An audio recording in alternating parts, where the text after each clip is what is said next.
الحمدللہ رب العالمین والصلاة والسلام علی سید المرسلین اما بعد فاعوذ باللہ من الشیطان الرجیم بسم اللہ الرحمن الرحیم الصلاۃ والسلام علیکہ یا رسول اللہ وعلی آلہ وصحبہ یا حبیب اللہ الصلاۃ والسلام علیکہ یا نبی اللہ وعلی آلہ وصحبہ یا نور اللہ۔ فرمان مصطفیٰ صلی اللہ تعالیٰ علیہ وسلم، جو بندہ مجھ پر ایک مرتبہ درود پاک پڑھتا ہے اللہ تعالیٰ اس پر 10 بار رحمتوں کا نزول فرماتا ہے۔ صلو علی الحبیب صلی اللہ تعالیٰ علی محمد صلی اللہ علیہ وآلہ وسلم۔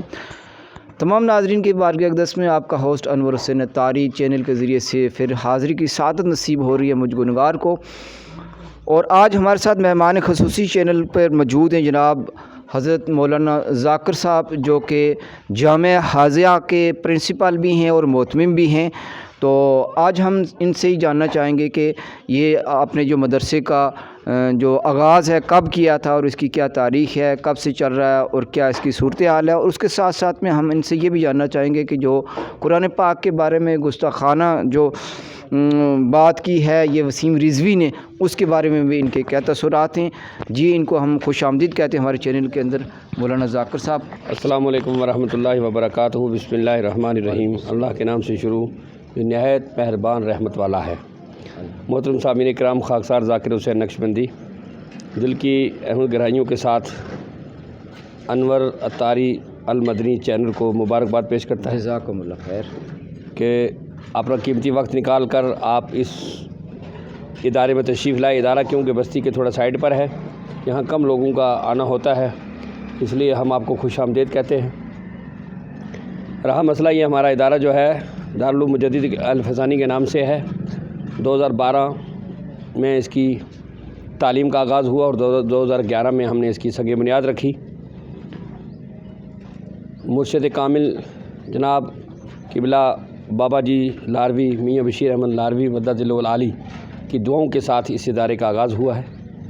بابا صاحب کی طبیعت علیل تھی، انہوں نے وہاں دعا فرما کے اور الطاف صاحب کو یہاں بھیجا، اور میاں الطاف صاحب کے دست مبارک سے اس ادارے کا آغاز ہوا، اور اس کے بعد فخر قوم و ملت الحاج چودھری عبدالغنی کوہلی صاحب صدر سیرت النبی کانفرنس، آج ماشاءاللہ وہ موجودہ حکومت کے ایک بہترین مضبوط ایک کیبنٹ منتری بھی رہے ہیں اور ایم ایل اے بھی ہے۔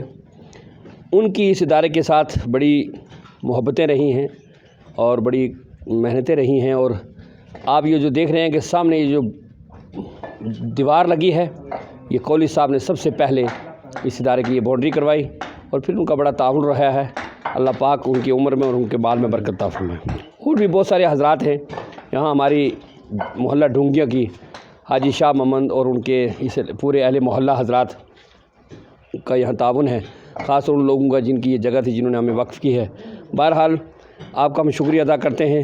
رہا مسئلہ کہ قرآن پاک کی توہین کے بارے میں جو آپ نے مجھے سوال پوچھا ہے، میں آپ کو ایک ہی بات بتاؤں گا کہ جب رات کی تاریکی ہوتی ہے اور پورا اندھیرا ہوتا ہے، اور یہ کتے جو ہوتے ہیں نا، یہ چپ چاپ آنکھیں بند کر کے بیٹھے ہوتے ہیں، لیکن اچانک ہوتا کیا ہے کہ اللہ کے حکم سے آسمان کا چاند نمودار ہوتا ہے، اور پھر ساتھ میں تارے جگمگاتے ہیں، کیا بات ہے، اور پھر اچانک سے اندھیرا جو ہے وہ روشنی میں تبدیل ہو جاتا ہے۔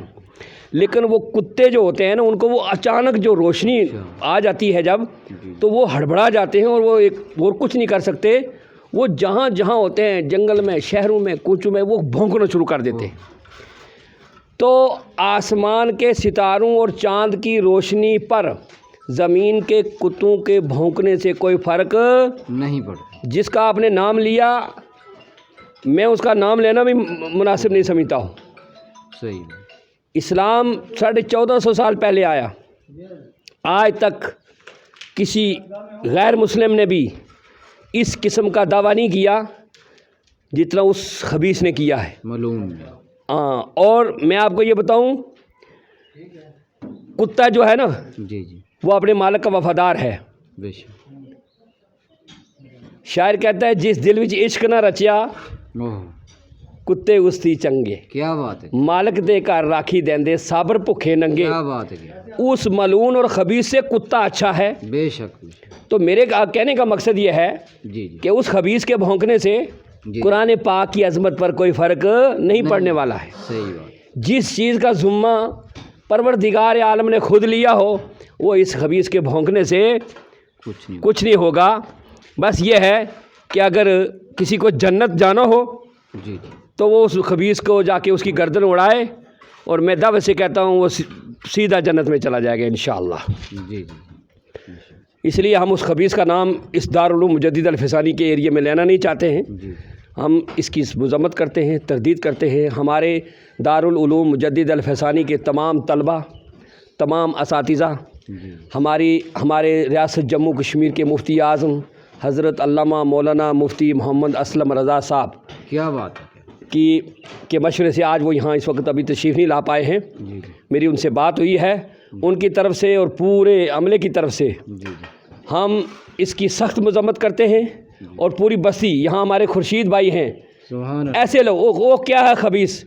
یہ دیکھیے ہمارے سامنے ایک شخص بیٹھا ہے سفید لباس میں، دیکھیے ٹوٹی چپل پہن کے پانی پی رہا ہے. 2 لاکھ روپے مہینے کی آمدنی آنے کے باوجود بھی وہ آ کے مدرسے میں بچوں کے ساتھ چٹائی پر بیٹھتا ہے، مدرسے کا کام کرتا ہے. ابھی دو منزلہ مسجد کا لینٹر ڈالا ہے. ایسے لوگ ہونے چاہیے. اللہ پاک ایسے لوگوں کو سلامت رکھے. اس خبیث کا نام لینا ہم اچھا نہیں سمجھتے ہیں. بہرحال آپ نے پوچھا ہے، اس خبیث ہم اس کی مذمت کرتے ہیں. اور ہمارے مفتی اعظم جموں کشمیر مفتی محمد اسلم رضا مصباحی صاحب کی قیادت میں آج جو ہماری رات کو میٹنگ ہوئی ہے، ہم اس میٹنگ میں ہمارا یہی طے ہوا ہے کہ آپ تشریف لائے ہیں. اس لیے ہم اس میٹنگ کی طرف سے اور پورے جتنے بھی حضرات اس میں تشریف فرما تھے سب کی طرف سے اس بات کی مذمت کرتے ہیں. اور ہم دعا کرتے ہیں کہ اللہ پاک ہم سب کو اپنی حفظ و امان میں رکھے، آقا کریم صلی اللہ علیہ وسلم کی محبت میں رکھے. اور یہ لوگ جو بھونکتے ہیں، بکواس کرتے ہیں، ان کے دلوں میں وہ تو ہی مسلمان ہی نہیں ہو سکتا ہے. اس سے تو وہ پنڈت اچھا ہے جو پنڈت کہتا ہے قول محمد، پنڈت کہہ رہا ہے. آپ نے بھی سنا ہوگا، اے قول محمد قول خدا فرمان نہ بدلا جائے گا، بدلے گا لاکھ زمانہ مگر قرآن اور ایمان نہ بدلا جائے گا. کیا بات ہے. اس سے وہ کافر اچھا ہے کہ جس کی زبان کلمہ تو نہیں پڑھتی ہے لیکن اس کا عقیدہ دیکھیں کہ مسلمانوں کا قرآن اور ایمان کبھی بدلا نہیں جا سکتا ہے. انگریزوں نے، ہم پھر ایک اعترافات آپ جب رسالہ پڑھیں گے تو اس میں انگریزوں نے لکھا ہے، ہم نے توریت کو پڑھا، زبور کو پڑھا، انجیل کو پڑھا، قرآن کو پڑھا، ساری سمانی جو کتابیں ہیں ان کے اندر ہم نے کچھ نہ کچھ چینجنگ دیکھی ہے. لیکن واحد ایک کتاب ایسی ہے جس کا نام قرآن پاک ہے. لا تبدیل لکلمات اللہ. اللہ اور اس کے رسول کے قوانین کبھی بدلا نہیں کرتے ہیں. اور الف لام میم ذالک الکتاب پڑھیں، یہ وہ کتاب ہے جس کے اندر شک کی گنجائش نہیں ہے. وہ تو خبیث بھونک رہا ہے، اس کو تو مسلمانوں کے قبرستان میں دفن کرنا بھی گناہ ہے. ہمارے علماء نے جس طرح سے تردید کی ہے. تو میرے کہنے کا مقصد یہ ہے کہ وہ ایک آدمی جس کا کلمے سے کوئی تعلق نہیں ہے لیکن وہ کہتا ہے کہ مسلمانوں کا قرآن نہیں. انگریز لکھتا ہے سب چینج ہو سکتا ہے لیکن مسلمانوں کے قرآن میں کوئی چینجنگ نہیں ہو سکتی ہے. جو تھا وہ حقیقت ہے. اللہ پاک ہمارے قرآن کی حفاظت کے لیے خود وعدہ فرماتا ہے. ہمیں فکر نہیں ہے. اللہ نے جس چیز کا ذمہ لیا ہے وہ اللہ اس سے ہم سے زیادہ ہمارے دلوں کے رازوں سے زیادہ واقف ہے. اللہ پاک کہنے سننے سے زیادہ عمل کی توفیق عطا فرمائے. میں پورے مجدد الفسانی کے طلبہ، ہمارے یہاں ماسٹر واحد صاحب ہیں جو یہاں کے نگران اعلیٰ ہیں، ان کی طرف سے اور طلبہ کی طرف سے آپ کا شکریہ ادا کرتے ہیں کہ آپ تشریف لائے. اور میں آپ کو بس اسی سے آپ اندازہ لگائیں کہ اس کے بھونکنے، جیسے کتوں کے بھونکنے سے آسمان کی ستاروں اور چاند کی روشنی پر کوئی فرق نہیں پڑتا ہے، اسی طرح اس کے بھونکنے سے قرآن کی عظمت پر کوئی فرق نہیں پڑے گا. اس لیے ہم اس کی سخت مذمت کرتے ہیں اور ہم تمام لوگوں سے گزارش کرتے ہیں کہ یہ ایسا عقیدہ رکھنے والے جو جہاں لوگ ہیں ان سے دوری اختیار کریں، نیک لوگوں کے ساتھ جڑیں. اللہ پاک کہنے سننے سے زیادہ عمل کی توفیق عطا فرمائے. جو میں نے کہا، جو مجھ سے کہنے میں غلطی اس کی معافی عطا فرمائے. ہم آپ کا شکریہ ادا کرتے ہیں. خدا حافظ. اور اس آخری وقت میں یہ کہوں گا کہ ہماری ملک کے اندر جو پیار محبت، لوگوں سے یہ اپیل بھی کریں گے کہ اس کے بھونکنے سے آپس میں جو انتشار ہے وہ نہیں آنا چاہیے. ہمارا ہندوستان، ہمیں فخر ہے ہم ہندوستانی ہیں. کیوں؟ سرکار اعلیٰ حضرت جنہوں نے ہمارے ایمان کو بچایا وہ ہندوستان میں ہیں. جب توحید پہ حملہ ہوا مجدد الفسانی ہندوستان میں ہیں، خواجہ معین الدین چشتی ہندوستان میں ہیں. اس لیے ہمیں فخر ہے کہ ہم ہندوستانی ہیں. ہم اس موقع پر کہیں گے ایک لفظ محبت کا کل اتنا افسانہ ہے، سمٹے تو دل انسان پھیلے تو زمانہ ہے. اور دعا بھی کریں گے کہ اللہ پاک ہماری ریاست، ہمارے ملک کے اندر امن اور شانتی کو قائم رکھے، بھائی چارے کو اللہ پاک قائم دائم رکھے اور اسی طرح ہم کھلتے پھولتے رہیں، ملک کی سالمیت اور ترقی کے لیے آگے بڑھتے رہیں. خدا حافظ، السلام علیکم۔ وعلیکم السلام، جزاکم اللہ خیر، صلی اللہ علیہ